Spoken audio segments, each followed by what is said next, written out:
Hi, Robert. Hi, Good how to are see you you? again. You hear me okay? I can hear you and I can see you very well. So we're very Fantastic. excited that Robert's joined us. So we now go from Germany to the east coast of the United States. And Thanks a lot. I appreciate it. Robert has developed a really cool technology, and he'll be telling us about industrial manufacturing of 100% silicon anodes. So you have 20 minutes.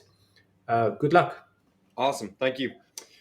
Good morning to all of my fellow East Coasters, and I guess it's the afternoon already over in Europe. So today I'm here to speak to you about GDI and its 100% silicon anodes. I'm the CEO and founder. Let me get right into it. So first off, we're talking actually 100% silicon. So this is a binder-free, carbon-free, 100% conformal porous silicon that's deposited directly on copper. What that enables you to do is reach the highest anode gravimetric and volumetric energy density that you can in current manufacturing at over 3,200 milliamp hours per gram in conventional electrolytes.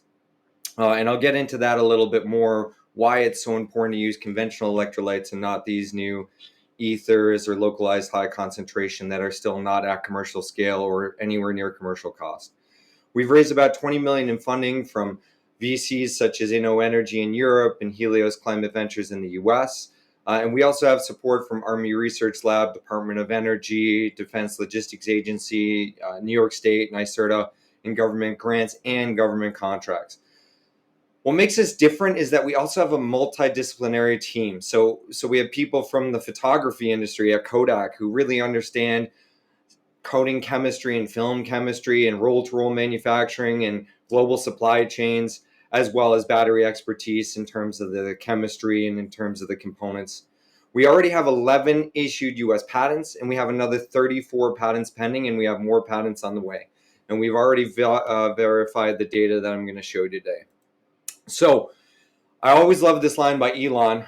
Uh, Nowadays, he says things not everyone agree with, but this is one thing I think most people can agree on, which is that manufacturing is way harder than prototypes. So you'll see a lot of startups and a lot of companies that demonstrate a new prototype, but getting it from the prototype phase to large scale manufacturing where your performance is the same as it was during pilot, or batch to batch uniformity where you make the same thing on a Tuesday morning in the winter as a Wednesday afternoon in the fall.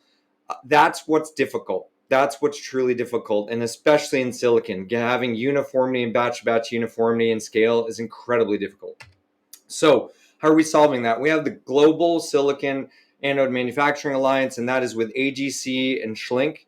Now, AGC, you might know it from the glass industry because they have about 40% of the automotive glass market. It's almost a 1 in 2 chance that if you check your windshield, it's made by AGC. But they've also coated skyscrapers all over the world, and they're one of the largest plasma deposition companies in the world.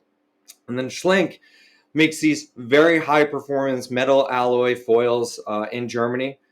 And these foils are incredible in terms of their combination of conductivity, tensile strength, and corrosion resistance.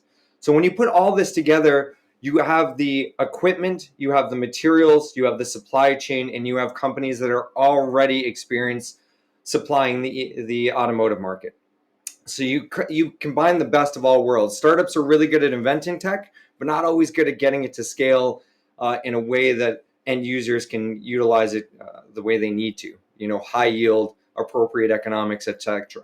And we've already been able to demonstrate that we can put our advanced silicon on Schlink's foil using AGC equipment, which obviously is key to the whole scale-up process.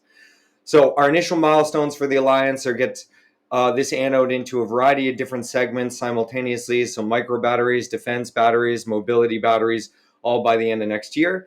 And by the end of next year, have 100 megawatt hours of manufacturing capacity, which will be one of the fastest scaling in the industry, which would not be possible if the components and the equipment weren't already scaled. So as everyone who's attending today knows, batteries are in everything and affects the performance of everything. And specifically within the battery, it's the graphite. Graphite is limiting the performance. Graphite causes range anxiety. Graphite causes low temperature problems and high speed or power problems. So really what we need to do is we got to replace the graphite if we want the next gen of electric devices and electric vehicles. Now, you have three choices. You can replace it with some of these new oxides that promise almost the same energy, or in some cases a little bit more than graphite.